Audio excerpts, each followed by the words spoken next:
Адам баласынын эки эң чоң душманы бар. Алардын бири шайтан болсо, экинчиси инсандын өзүнүн нафси. Эми мына ошол экөөсүнүн кимиси күчтүүрөөк душман дегенде алымдар айтышат.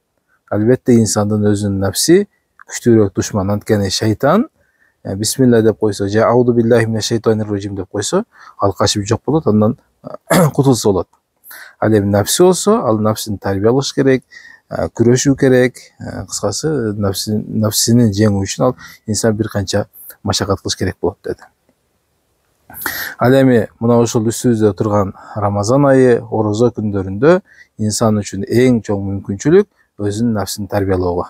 Анткени нафсини адал болгон жеп ичүүдөн, адал болгон тамактануудан тыйып, каалаганын токтотуп коюуга тарбиялай алган инсан Рамазан айынан кийин өзүнүн нафсин жаман болгон нерселерден токтотууга толук мүмкүнчүлүк алган болот.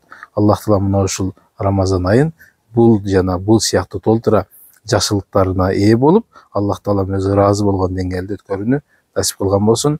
Ассаламу алейкум ва рахматуллахи ва баракатух.